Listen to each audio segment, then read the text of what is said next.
strapped. I got beaten up for speaking my own native tongue. I even had my tongue pulled out and pinched.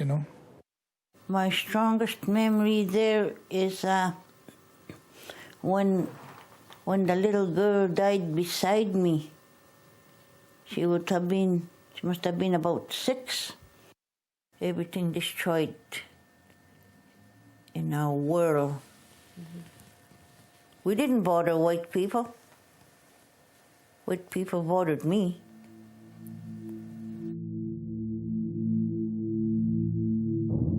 Indian culture is a contradiction in terms. They are uncivilized. The aim of education is to destroy the Indian. Nicholas Flood David Report, How to view 1879. the troubles of life in a Christian perspective. I would invite you to maybe look at that. You might find it very helpful. We talked about residential schools because this is a big thing right now in Canada. And I know that we Catholics, we're troubled. We're hurt by this a lot in our hearts, right? We're hurt in our hearts a lot by that. Absolutely. And I know in this question that it's not a simple one. It's not a simple question. And in my role, I get kind of bombarded a lot. Some people say that, the bishop's mitre is kind of like a what do you call that, with a lightning rod. And dealing with media. And I noticed in that a lot of blame, a lot of accusations, a lot of exaggerations, a lot of false ideas. And so I say in my heart, you know something? There's a persecution happening here. There's a persecution happening here. Now, because of ignorance, because of ill will, I don't know. But God will bring good from all this. God will bring good from all this. And we look at this and say, we're all sinners. You remember what Jesus said, before you tell your brother to take that speck out of his eye, you got a log in your own eye. We're all sinners. And it's good to reflect on that. So I'd recommend that to you, to kind of look at that as a bit of a meditation on that question, God does not take delight in death. He does not take delight in sickness. Does not take delight in any of these things, downcast spirits. But in his grace and mercy, he can work good from these things. And that's how God is. His ways are not our ways. God can use these things to bring about good healing and salvation. So God does not take delight in these things. It's part of the reality of our fallen world because of sin. Yeah. Philosophy of the Indian Act, to keep the Aboriginal people in a condition of tutelage. Tutelage is an old English word that means 100% control or guardianship. That we would be wards or children of the state, property to the crown. That they would make every effort to aid the red man in lifting ourselves out of that condition of tutelage, so that only then will we be able to assume all of the privileges and responsibilities of a higher civilization and then full citizenship. So in essence, break you down, break you down, break you down. As they're breaking you down, they're digging this hole for you. Throw you in that hole and say, we're not going to teach you how to live in this new life. We just don't want you to behave like you were in the past. And we're going to leave it up to you to try and find your own way out of this hole and live in this new world that we're creating. That's what the Indian Act is about. It was never about the benefit of the Indigenous population. One good example of how it impacts us today, my grandmother, who passed away a year ago in February, she died as an Indian on reserve without a will. Because she's property to the crown, all of her estate, all of her property doesn't come to the decision of the family, and it's a year later, we still have yet to receive any word of how her estate is going to be resolved. Because that goes back to Ottawa, and the bureaucrats in Ottawa are the ones that are going to determine who gets her land, who gets her house, who gets her property. Such as she didn't have many jewels, but they meant something to her, right? But that's how it impacts us today. If I had my way, I'd say, let's get rid of this, because it isn't about us. It isn't about you guys or the general Canadians in general. It's just about controlling a race of people in this very day that we talk about equality and equity and prosperity. The aggressive assimilation policy was the first law that came into place that said, we have every right to come in and remove your children from your homes. Did not say that they had to go into school, but where else were they going to go? Of course they were going to these institutions, because it was an easier way to try and change this race of people. In 1907, Canada again wanted to know, are we meeting our goals and objectives? So they hired, well actually he was already hired by the government. They seconded him over from a different department. He is a chief medical examiner. And his job was to go visit a dozen schools across this country.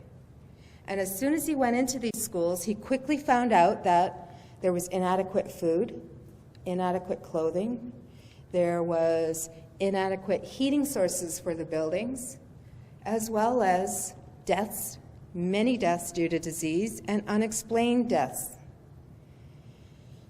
In 1907, this report on the end there is from a school in Alberta, and that mortality rate at that school was 50%. A lot of blame, a lot of accusations, a lot of exaggerations, a lot of false ideas. In BC, our mortality rate for the schools in BC were on the lower end, between 30 to 40%. By his calculations, 150,000 Aboriginal children are anticipated to have attended these schools. 55 to 80,000 Aboriginal children are estimated to may have not made it home alive from these schools. A lot of blame, a lot of accusations, a lot of exaggerations, a lot of false ideas.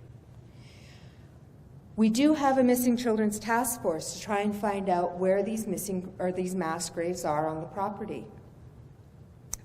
They have been trying for years. I've been at this for 3 years, so the 3 years I've been doing this, they've been trying to get the information from both Indian Affairs and the churches through the Freedom of Information Act. And they have been setting up these roadblocks and getting that information out. They have received now some information, and today we can concretely say they have evidence of at least 3,000 children that did not make it home alive. A lot of blame, a lot of accusations, a lot of exaggerations, a lot of false ideas. Dr. Bryce also, when he handed in this report, he was discredited. He was forced into early retirement, and his retirement came in 1922. And when he retired, him and John Malloy collaborated on this book called A National Crime. And before he left, he said to Canada, now that you know what's going on in between these walls of these schools, if you do nothing about it, you are deliberately putting at risk each and every child that attends this school. Canada shelved his report and did nothing. A lot of blame, a lot of accusations, a lot of exaggerations, a lot of false ideas. The irony of it all is in 1920, they hired another doctor, maybe a different doctor that was going to give different results. His name was Dr. Corbett. And when Dr. Corbett did his study, he found the exact same results Dr. Bryce did in 1907. Dr. Corbett did a third study in 1922. Again, no change in the system at the schools. Dr. Bryce also talks about other things in the school, saying that 90 to 100% of all children that attended these schools suffered some form of severe physical, emotional, or sexual abuse.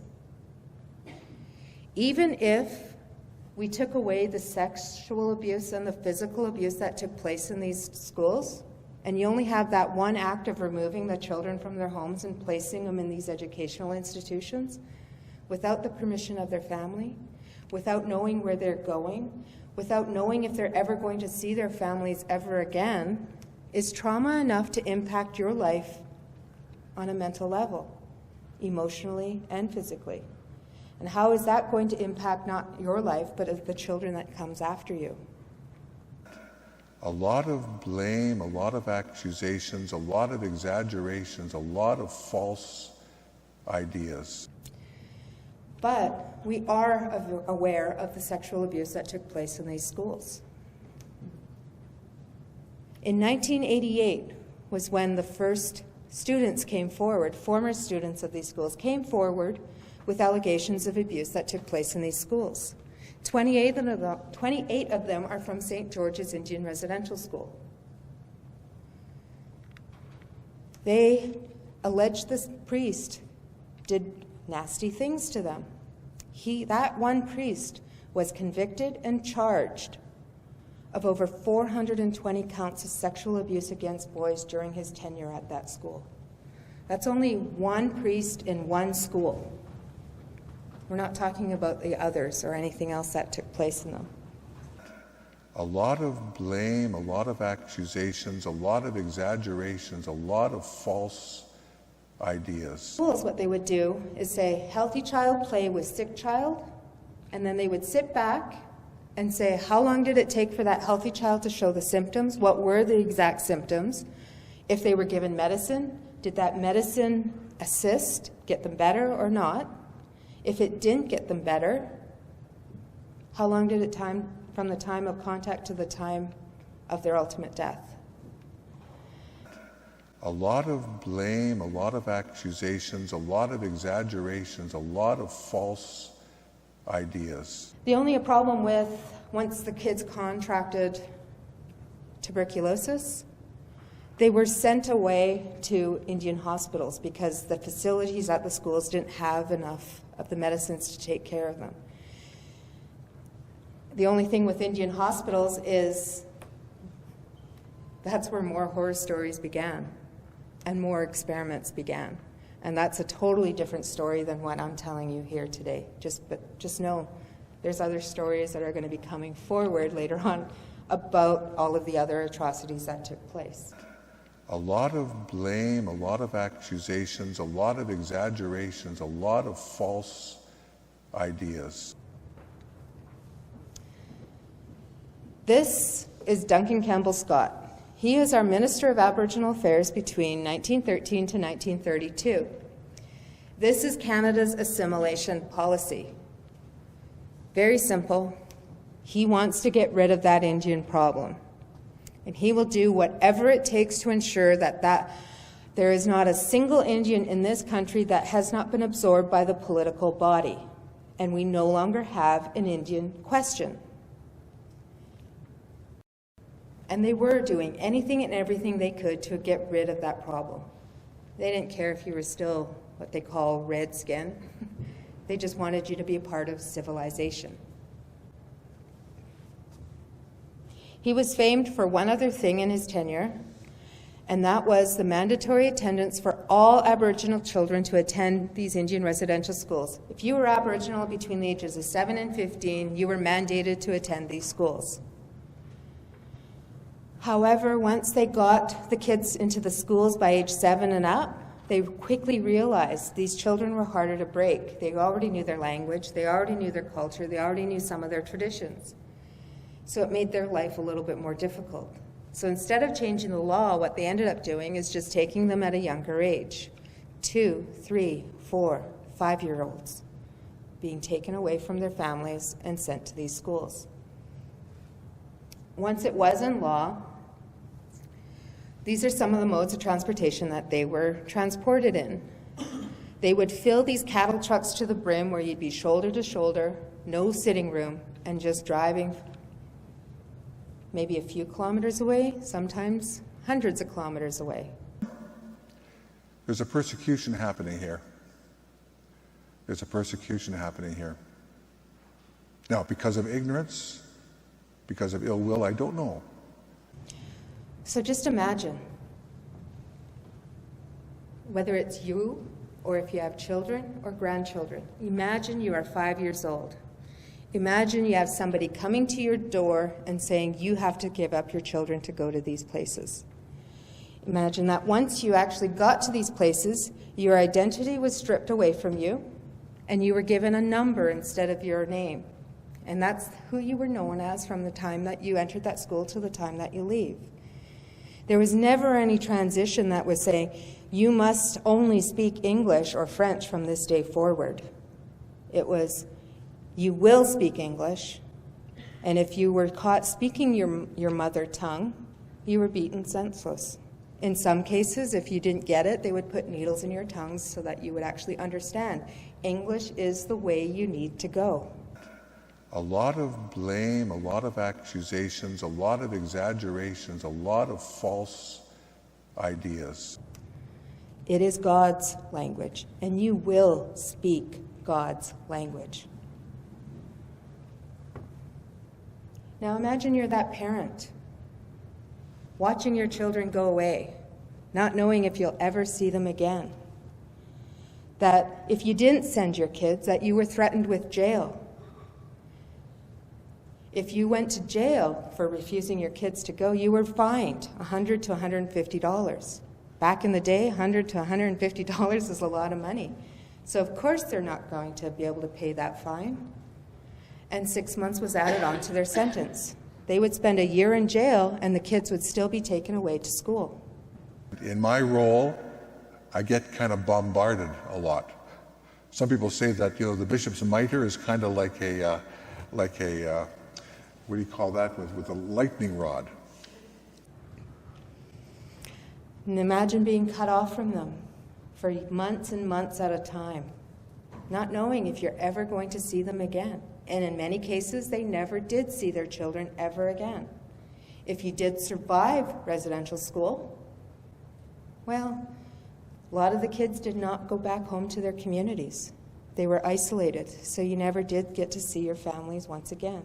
So imagine what that does to your family structure, your relationships with your children, your relationships with your siblings. How does that impact your family? And how will that let you survive into this society? False ideas. And so I say in my heart, you know something? There's a persecution happening here. There's a persecution happening here. Now, because of ignorance, because of ill will, I don't know. You heard me earlier saying we were never a part of this country. We were not legally a part of this country until 1960 because we were just that problem that needed to be fixed.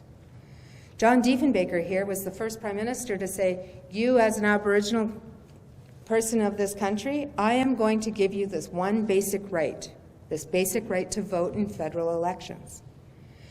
Right beside him is Chief Joe Mathias of the Squamish Nation, and that's him and his family exercising his first right to vote in a federal by-election in 1962 in North Vancouver.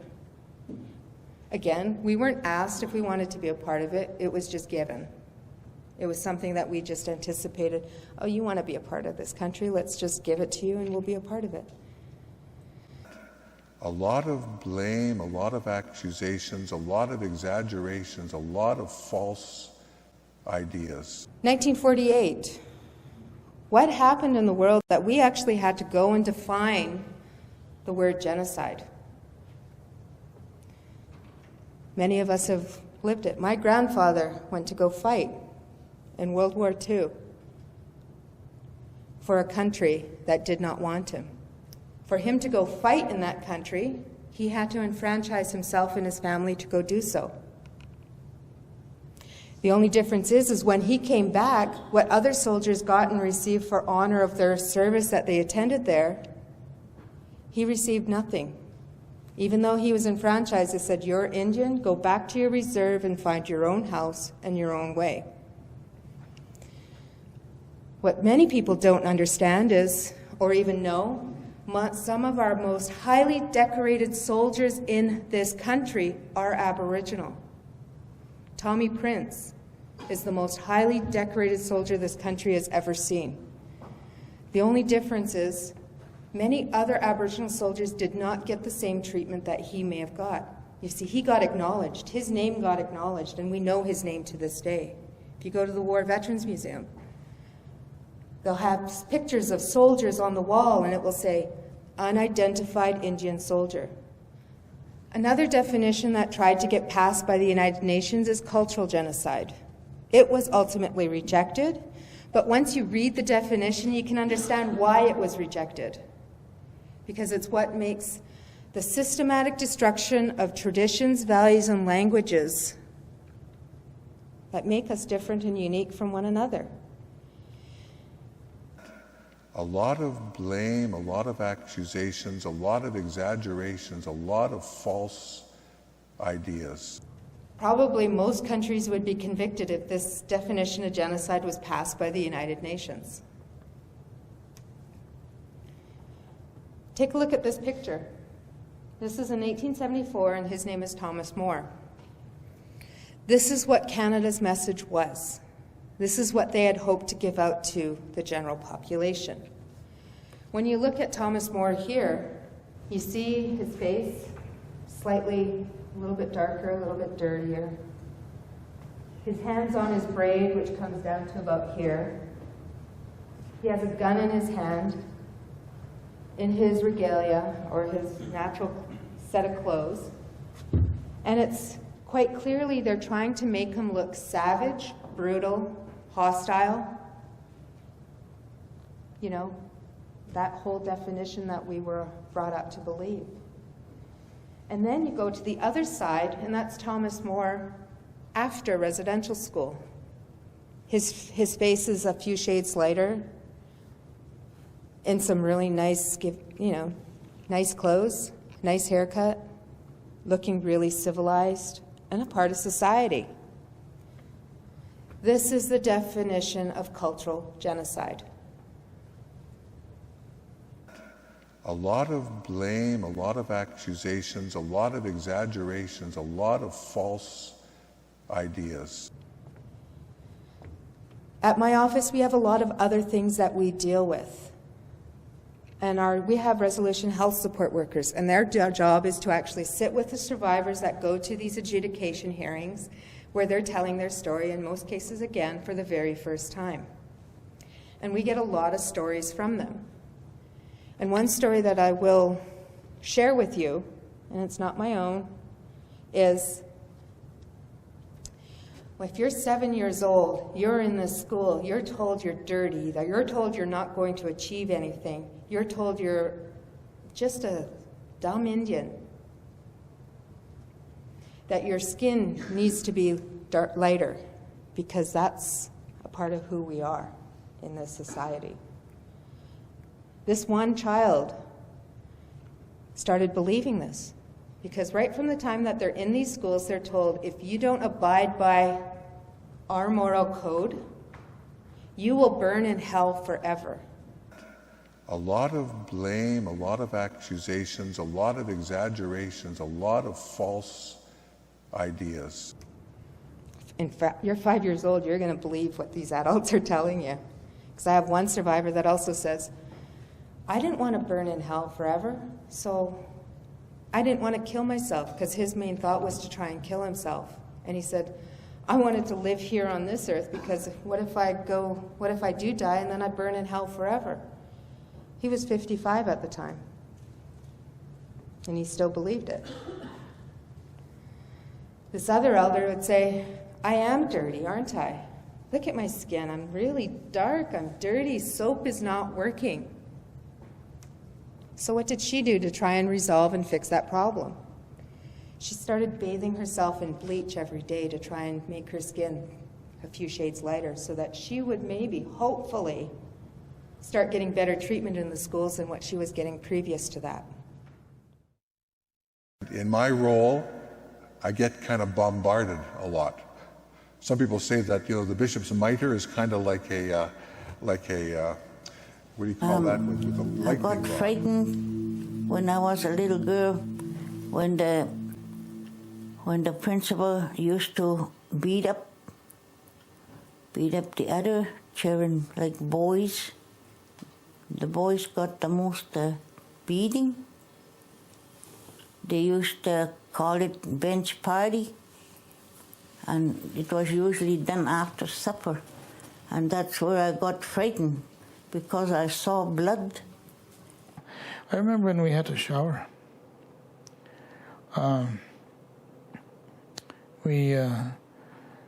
You only have to show me how to shower and clean and wash myself, how to wash my private and private parts of your body.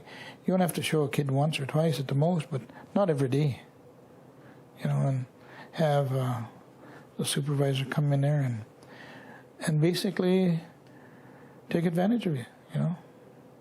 I just remember arriving there and donning new clothes and, of course, getting a haircut and sitting in a classroom and being with other girls and witnessing my brother get punched by the supervisor. A lot of blame, a lot of accusations, a lot of exaggerations, a lot of false ideas. Name is Alice, little dear. I'm 78 years old. I spent about 8 years in residential school. My name is Raymond Mason. I'm 62 years old, and I attended residential school for 12 years. I'm Madeline Dion Stout. I'm 62 years old. I'm from the Kihiwan First Nation in Alberta. I attended Blue Quills Residential School for 36 consecutive months. That would be 3 years. In order to educate the children properly, we must separate them from their families. Some people may say that this is hard, but if we want to civilize them, we must do that. A federal cabinet minister, 1883. I remember them taking me away from my mother and my stepfather. And I can hear them telling my mom that that was the best thing for me, and that not to worry, I would be looked after. Our parents didn't want to worry us unduly and tell us and warn us that we are going to be separated for a long, long time with barely a visit. I see him come around, Indian agent in a boat with the principal, and then collect some children from the reserve. Mm-hmm. Then he would come back again, come and take some more. I got strapped. I got beaten up for speaking my own native tongue. I even had my tongue pulled out and pinched. My strongest memory there is when the little girl died beside me. She must have been about 6. I was scared why the parents were not there. That's what I was scared about. And I knew they wouldn't feel comfortable for not being there when their daughter is dying. And do you know why they weren't there? They were never notified. In my role, I get kind of bombarded a lot. Some people say that the bishop's mitre is kind of like a what do you call that, with a lightning rod. Indian children in the residential schools die at a much higher rate than in their villages. But this does not justify a change in the policy of this department, which is geared towards a final solution of our Indian problem. Duncan Campbell Scott, Deputy Superintendent of Indian Affairs. A lot of blame, a lot of accusations, a lot of exaggerations, a lot of false ideas. Their education must consist not merely training of the mind, but of a weaning from the habits and feelings of their ancestors and the acquirements of the language, art, and customs of civilized life. Edgerton Ryerson, 1847 Report for Indian Affairs. visits from my parents were very rare, but I do recall one visit when my mother and father came. And I remember specifically my mother's red tam, that splash of color. I remember her getting out of the wagon, and I was crying already watching them because I was missing them already. They hadn't even walked through the door yet of the residential school, but I was missing them already. And when they were actually leaving, I cried until my nose bled. And you learn pretty quick after getting those kind of beatings. Not strapping, it's literally beatings, you know. And ever since that day, I tried to run away. And I made friends with a guy by the name of Donald Atkinson from Rosa River First Nation. And we planned, to take off. And when we got caught, we paid for dearly, you know. Not only the RCMP gave us a licking, but the bigger boys that was helping them chase us down. Were you angry at your parents that they made you go to school? Sometimes I would think about them. I get mad for all giving me here, sending me over there where all the bad treatment is. And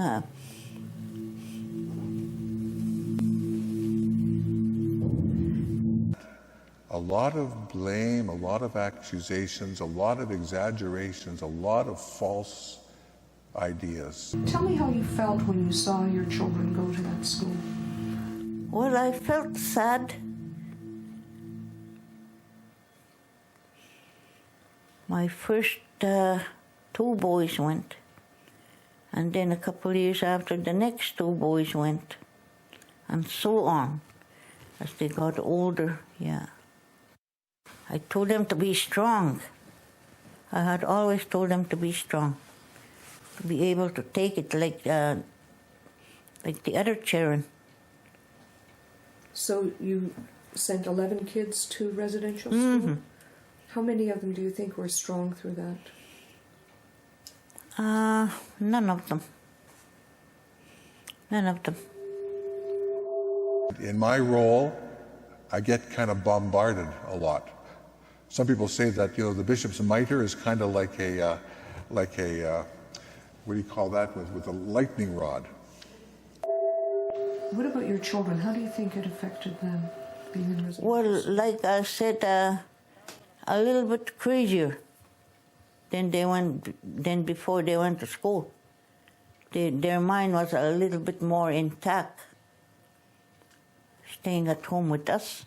They knew how to hunt ducks, and they knew how to fish, and they knew how to snare rabbits and pick blueberries. Today you don't see that. And you think that's the school? Yeah. Everything destroyed in our world. Mm-hmm. We didn't bother white people. White people bothered me. The great aim of our legislation has been to do away with the tribal system and to assimilate the Indian people in all respects. Sir John A. Macdonald, May 2nd, 1887. We don't have the monopoly on pain and hurt, but we have and have carried a disproportionate share of it over time. And I would really like us to move forward, not to erase our memory of who we are, because residential school is certainly a part of who we are.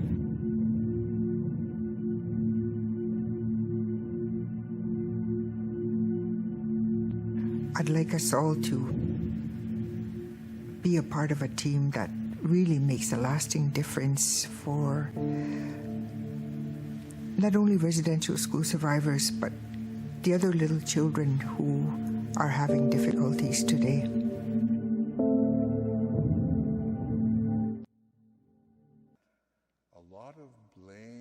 of accusations, a lot of exaggerations, a lot of false ideas.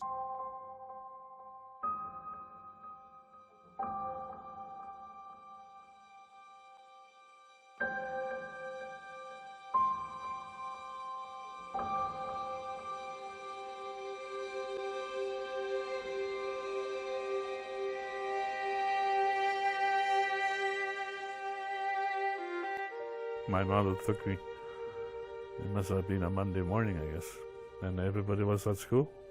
So I sat with the supervisor of the boys by myself for the day.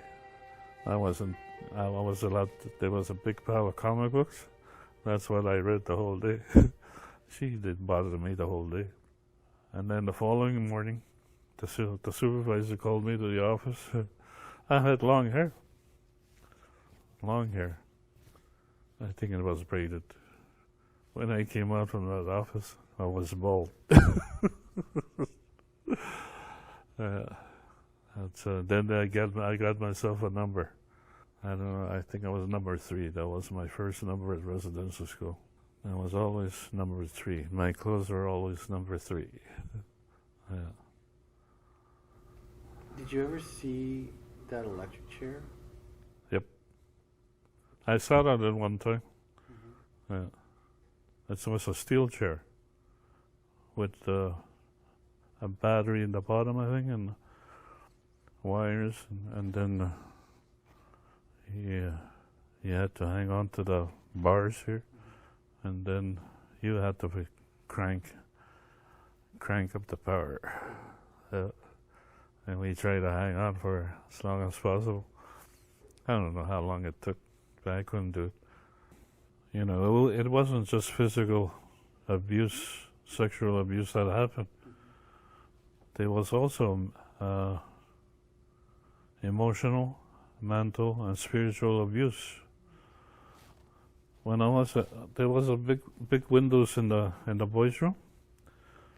I could look out on the window, stand at the window, and I could see my house across the river every day. I was not allowed to run home to visit 6 days. I was only allowed to visit on Sunday afternoons for about 3 hours, and then I had to come back to residential school. I could see my house, my parents. I wasn't allowed to go. And that's like, you know, abusing a dog. Throwing a steak at a dog, you go through it and you pull it back. Well, that was the way I thought. How come I can't go home? It's only there. That's emotion. I was not allowed to learn emotion or even love, I guess. My brothers were not allowed to associate with me. I guess one of them was in the intermediate, the other one's in the senior grade, but we were not allowed to mix. We were separated in the age categories. Even my sister was across the room, but we were not allowed. And we were not allowed to visit our parents, only on Sunday afternoons for 3 hours. And if they were busy with other community stuff, we could only sit at the house waiting for them to come home. By the time they come home, I had to be back at the residential school. That's what they were doing, and you could, you know, there was no Cree language speakers who were working there, like supervisors, teachers. They were all English-speaking people. You couldn't learn the language, and even the students that were there were just speaking English because most of them were happy to be speaking English. They didn't want to learn. They weren't proud to speak Cree. For some reason, I was able to maintain the Cree language. I was always using it, and the other kids were laughing at me because I couldn't speak English. Yeah, that's what happens. There was no effort to maintain the Cree identity. You were made fun of if you identify with the bush. They just wanted you to turn white. They showed us the difference. There was no equal treatment. There was always superior and inferior teachings. Well, I always hear about that word reconciliation, but I never understand that word. Even if someone explained it to me, it just goes one ear and out the other. So I don't know what that word means, reconciliation. There's ways of maneuvering around that big word, that reconciliation word. They can't even shake your hand, they can't even hug you, they don't want to do anything with you to show family love. It's not there. It's just two strangers meeting together and saying, yes, how are you? And that's it. You don't even bother to answer, how are you? Because you know they don't care, well, how are you? So no use trying to answer that question. So I just said, I'm fine, thank you. You know they don't care. In my role, I get kind of bombarded a lot. Some people say that, you know, the bishop's mitre is kind of like a what do you call that, with a lightning rod. And dealing with media. And I noticed in that a lot of blame, a lot of accusations, a lot of exaggerations, a lot of false ideas. And so I say in my heart, you know something? There's a persecution happening here. There's a persecution happening here. Now, because of ignorance, because of ill will, I don't know.